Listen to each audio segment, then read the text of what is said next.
Good morning, everyone. Good morning. Thanks for having us here today. Before we share our reflections on our recent trip to Haiti, I have three quick announcements to make. And first, I would like to make a note of thanks to Mrs. Swanson, who is our outreach director, for all the help she gave me behind the scenes in terms of coaching me and directing me and organizing and planning this first trip to Haiti with the students. So I really appreciate Mrs. Swanson's help. So Mrs. Swanson, thanks. Second note I'd like to make is actually another thank you to Mr. Muir, who's actually present, and Miss Dunn, who's actually on a field trip with her students, for giving up their Columbus Day weekend to travel with us. Both of them were great ambassadors for the Episcopal Academy when we were down at St. Mark's in Haiti.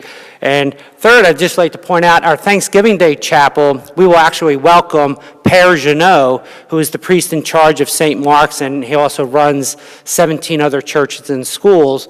So when he comes here, I hope that we offer him the hospitality that he welcomed with us when we visited him. So 13 of us traveled to Haiti for 5 days.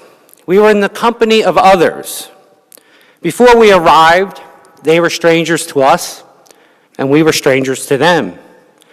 By the time we left, we were transformed because of mutual hospitality, respect, and trust. We may have gone there to be the givers, but we ended up being the receivers. We found that if we love our neighbor as ourselves, then we have to embrace our neighbor as an equal, without regard for race, socioeconomic status, language, gender, or religion. Again, when we arrived in Haiti, we were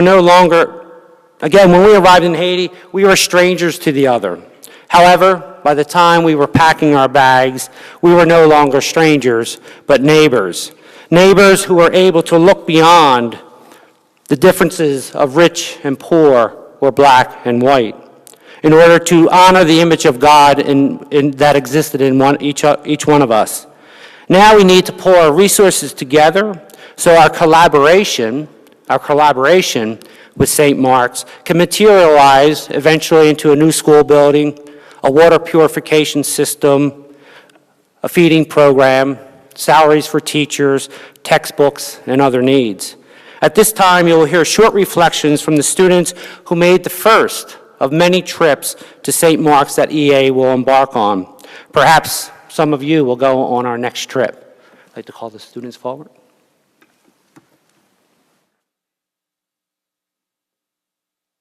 As people, we learn from our experiences. We take away some inkling of knowledge that we otherwise would have never learned or understood. I took something very powerful away from my experience at St. Mark's School in Haiti. I learned how strong people can be and how much potential we all have just by existing. I can't imagine a week without clean water. I can't imagine hiking miles to school each day in 90-degree weather. I can't imagine fainting in the middle of the day because I hadn't eaten anything substantial in days. These things don't ever enter my mind simply because I've never had to experience any of them. Because of this lack of experience, I really can't say I know how it feels to get sick every time I drink whatever water is available. But meeting these people who are so strong and resilient, who live like this every day, yet still sing and pray and dance and laugh and smile, is an experience I have learned from. And what I've learned is that we are capable of so much more than we believe, and I hope this connection with St. Mark's helps others here at EA to see that too. A particular high point for me during the trip was our dance party at the school.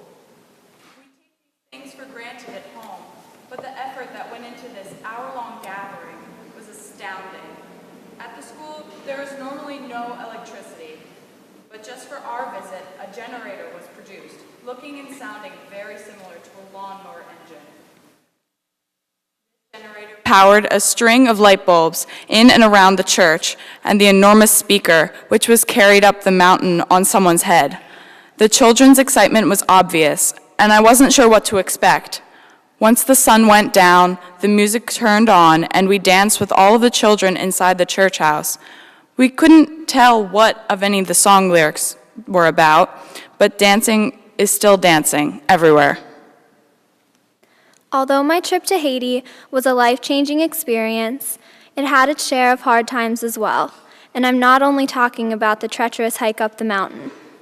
I found it very hard to think of a way to help the Haitians in the long run. I did not want to just help for a little while, but I wanted to actually change their lives. As I'm sure you can imagine, wanting so badly to help, but not knowing how can be confusing. However, after debriefing with the group, I was reminded of something that Ms. Baker said. With love, all things are possible. So with love, we can help the families there, not just with our money and our supplies, although those wouldn't hurt either. When I look out into the sea of students, I know we are all so fortunate. I ask that we not forget the people who can barely find water to drink, and that we find it within ourselves to do every single thing we can to help.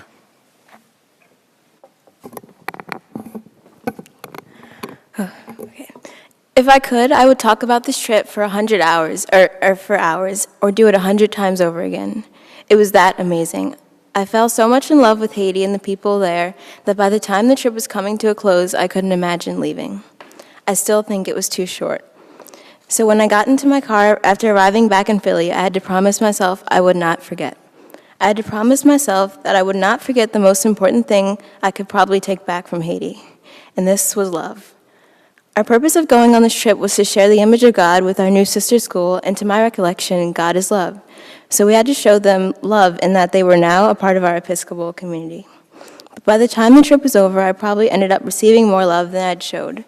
It was easy to smile at anyone and say, bonjour, and get the same thing in return. But it was different when they said it. When they responded, it was with genuine enthusiasm and gratitude that you even spoken in the first place. I think that speaks volumes to how we can take a small step to make our community here at EA a little better day by day. Just a simple smile or hello to whoever can go a long way. It would make EA feel a little warmer, a little brighter, and maybe even a little closer. I admit no one's perfect, and there are definitely times when we may not be in the mood, but when you love someone, like your friends or your family, wouldn't you want them to know it? Well, EA can be like a family too, and all it takes is a little love, like the love in Haiti that might be in a smile or a wave. One thing I remember distinctly as we climbed the mountain to the St. Mark's School was the sound of laughter. The whole trip up, the sound was ubiquitous. No one needed a translator to understand the sound of happiness. It was happiness for our presence, for our goofy hats, and for expectations of new friendship. It was in that moment that I fully grasped what these children had understood their whole lives. No amount of whining could change one's situation. So these children made the best of a difficult hike to school every day, or the growling of their stomachs, or working tirelessly on the fields, knowing all their hard work could be wiped away in an instant if the ground began to shake. They did not complain. Instead, they focused on what they had rather than what they did not have. It was then that I realized I would be coming home with more than happy memories and great experiences. I would be coming home with a new perspective, a perspective which could have only been given to me by the children of St. Mark's. Visiting Circa Haiti was one of the most memorable 5 days I've ever experienced. It isn't possible to explain this trip in a matter of minutes. The people of Haiti are the most genuine and hospitable individuals I have ever met. Although I experienced times of frustration not being able to have conversations with them, there was one universal way we could communicate: smiling. Smiling was something contagious there, no matter where you went. The individuals who had so much to frown about found it in their hearts to smile constantly and wholeheartedly. Meeting the children there was also a remarkable experience. They were so cheerful and found entertainment in the smallest things, such as throwing pebbles in the air to a simple hand game.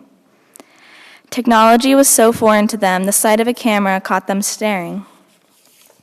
Some parts of the trip proved shocking to me, and the conditions were difficult to take in. Seeing children without fingers, legs, or arms was one of the most devastating sights I witnessed there. When I showed interest in this trip, many people I talked to asked, why don't you just send a check for $1,000 instead? This gave me more motivation to follow through with my application, and I do not regret anything.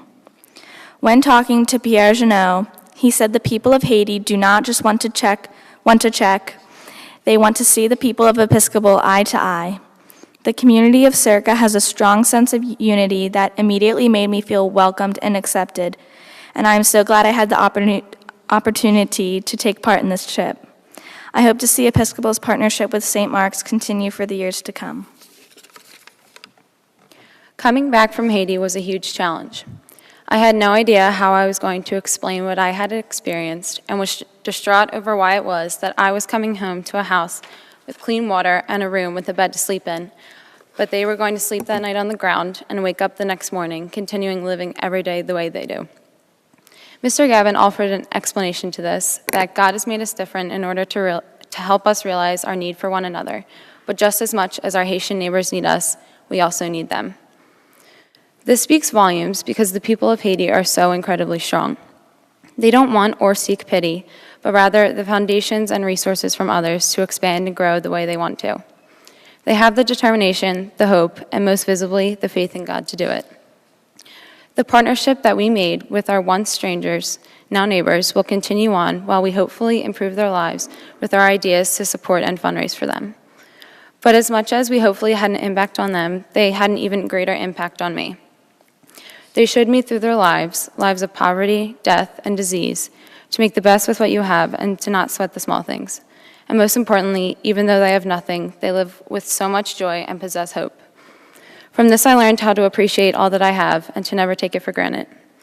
Ultimately, though, I think the biggest thing I took away from being in Haiti is to not forget.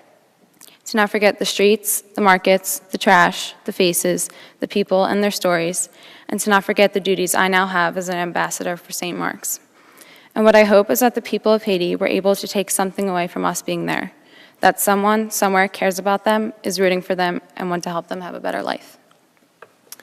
While in Haiti, I brought back with me a new perspective on my everyday life and a new sense of gratitude for all I have. As important as these have been to me since I have gotten back, what I found to be most interesting and unexpected to me was the realization that kids are kids everywhere. Despite the students of St. Mark's lack of consistent food and water, or lack of resources that we would believe to be necessary for education, these kids love to smile, play, and dance just like any of the kids here would. Kids of St. Mark's have to hike up a mountain that took us 3 hours to get up. And then all they want to do once they get up this mountain is play duck, duck, goose for an hour and a half and play soccer until it's too dark to see. In spite of all the differences between the opportunities we have been given and those given to the people of St. Mark's, we all share in the joy of fun and games. Guillaume Fury is absent from school today, so I'll just read his reflection. The trip to Haiti was inspiring and eye-opening for me. The St. Mark's School is located in a region called Circa that truly has nothing. No crops can be grown there, as they are wiped out by the flash floods and hurricanes that litter the region. The only other way to get food to the people there is to walk it up on heads and on donkeys for 4 hours in the blistering sun. Even by doing this, families still go hungry every day. Also, the only water supply, short of walking it up too, is to fetch it from a polluted river that is 30 minutes away from the school by foot. The situation seems unfixable, as any work to improve their conditions is incredibly hard to accomplish. Any building supplies must also be hauled up the mountain, and money for the supplies is very scarce. Even in their unfortunate circumstance, though, the people of Circa were incredibly generous and kind. The first thing that their principal said to us was that they had almost nothing to give us or to share with us. But whatever they did have, they would be more than willing to share and give.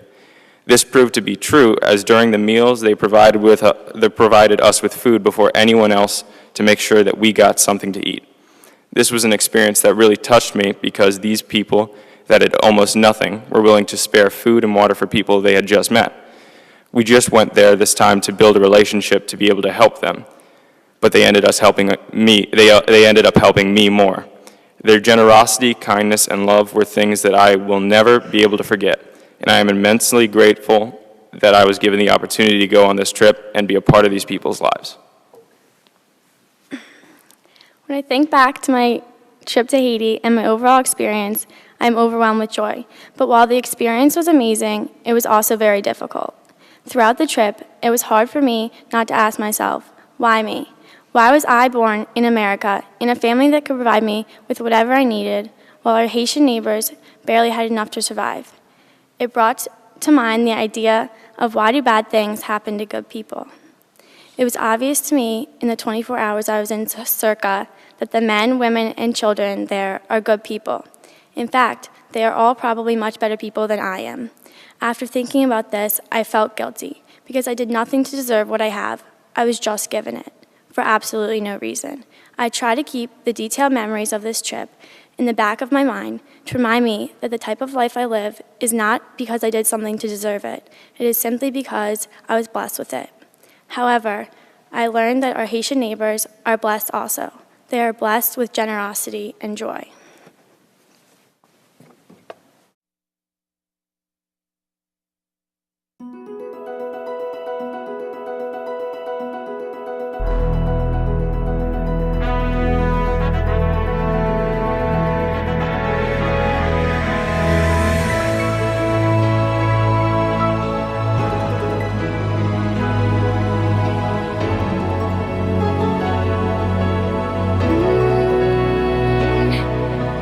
There comes a time when we hit a certain cold, when the world must come together as one. There are people dying. Oh, when it's time to lend a hand to life, the greatest gift of all. We can't go on pretending day by day that someone somehow will soon make a change. We are all a part of God's great big family, and it's true, you know, love is all we need. We are the ones, we are the children, we are the ones who make a brighter day, so let's start giving. There's a choice we're making, we're saving our own lives. It's true, we'll make a better day, just you and me.